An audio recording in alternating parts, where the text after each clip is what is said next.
Hey all! Last week we have been driving the Porsche Cup, and it was really, I think, the last longer and especially endurance race I and, well, my team as well did in the Porsche Cup, the best we had before were sprint races. And what really stuck out during this race was that teams and drivers were handling tires very differently. There were teams who were attacking the tire right from the start of the race, and there were teams like us who were taking it a bit slower initially in the race, and only really 40 minutes into the stint or so, you were able to start seeing the differences that led to. And someone else mentioned yesterday on Discord or so, they were discussing about why does the car sometimes on some tracks become slower at the start of the stint, but become faster again towards the end of the stint. So I prepared some graphs and some ideas that I want to talk about. So what happened in the Porsche Cup race there was we were preserving the tire deliberately. We knew the rear axle of the car would be the weak one, and we knew it was very important to keep the balance in the car for as long as possible, so we were still doing decent lap times at the end of the race or end of the stint or each stint. And we were seeing huge differences because in the Porsche Cup all this is very, very pronounced, so this really got this back into my head as a topic, and I think there's never really been done a video about it. So what we were seeing then, that some teams dropped as little as 1.2 seconds over the course of a stint, and other teams, they were dropping 2 seconds or more from the start to the end of the stint. And was very apparent during the first stint, where I think it was probably Dominic Blyer from Triton saving the tire a lot, and us in BS competition, we were also saving the tire a lot.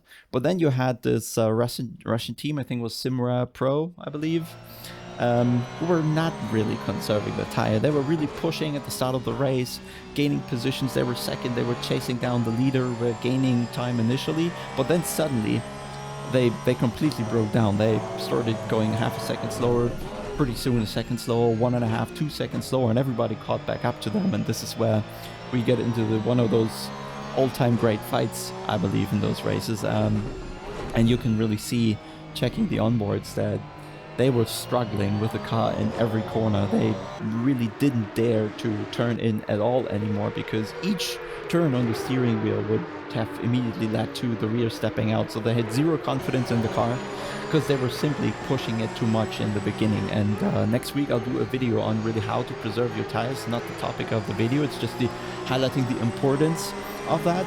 But we'll go into detail next week how to actually do it. And this allowed us in the end to, with a strategy of taking, I don't know, 4 or 5 tenths out of the lap time initially in the stint, but gaining a second in the later laps of the stint.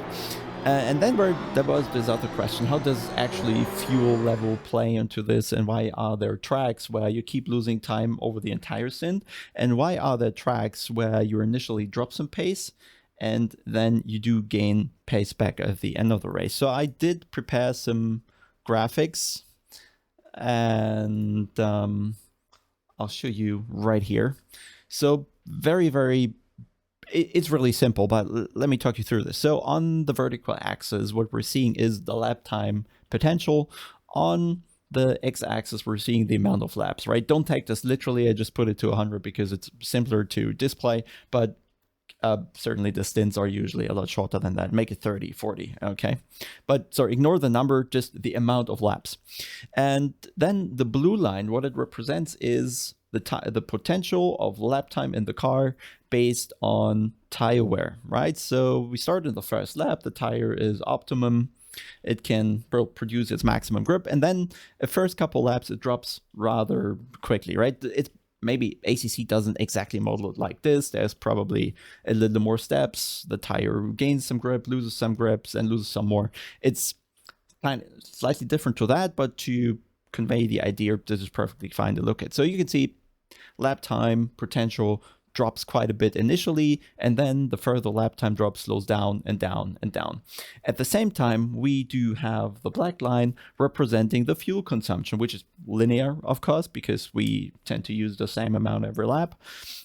and the car gets lighter by the same amount every lap, increasing the lap time potential in a linear way. And you can already tell there's going to be a point where one factor outweighs the other. And this is simply what we're seeing when we go one chart further, when we add the combined formula of the two graphs we were looking at before. And now we have the purple line, which is simply the sum of all the points of the other two charts or graphs. And there you can already see that while the tire drop off leads to the car becoming slower, or the lap time potential becoming slower, you can see the decrease in fuel load in the car kind of works against that and keeps the lap time potential off. And then if we go further through the stint, and when we get to the point somewhere here in the middle where the tire starts dropping less and less, it still drops, but the speed at which the tire drops just get less, and the lap time potential doesn't drop as quickly. The fuel load just decreases the same, and the lap time potential increases from that. And sooner or later we'll come to a point where the decrease in fuel consumption outweighs the decrease in tire potential, and then the car has a potential to go faster again, end of stint. And this is particularly pronounced on tracks where you don't have a lot of tire wear, obviously. So it would be, for example, Monza could be a case, Bathurst could be a case, not so much Paul Ricard, even though you have the long straight, but still some of the corners wear the tire really badly. Maybe on Spa sometimes you can have a situation like that, where initially the tire drop-off is just normal, but then because you don't wear the tires so much, sooner or later the effect of the decreasing fuel kicks in more and the car regains some lap time potential. If we take this one step further, then we need to look at another chart where we are now doing a separation between the front and the rear axis of the car. Let's just assume, like in the Porsche race, the front wears less than rear axis, because the Porsche is rear wheel driven, has the engine in the back, and well, it's just built in a way that it will always struggle with the rear tires and have more wear there. So now we have the differentiation between the tire wear of the front tires being a little less and the rear tires being a little more. And this is in the end what will cause the balance issues in the car, because the rear tires just can't take it anymore.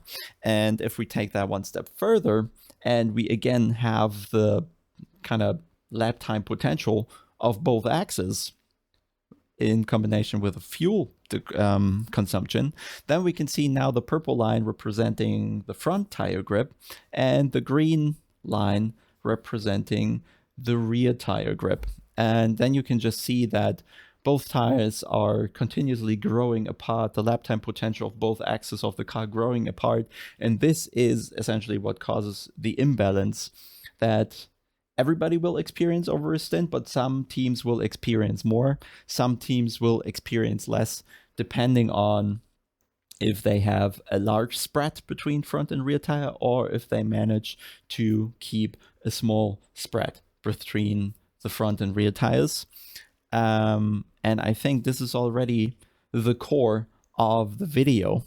And we will go into more detail how to actually narrow this gap down setup-wise and driving-wise to keep a nice balance over, well, the entire stint and entire race, and always have confidence in the car for hours and hours without running into the issue of suddenly having a major imbalance in the car middle of the stint, and then you still have to carry the car around for 30 minutes, which is really uncomfortable. And I think a lot of teams learned in last week's Flexstream race. So yeah, like, subscribe, leave something in the comments. I hope this gives you new ideas how to approach your stint, your setup, your driving. And next week, again, we'll look into how to actually keep the car in shape throughout the race.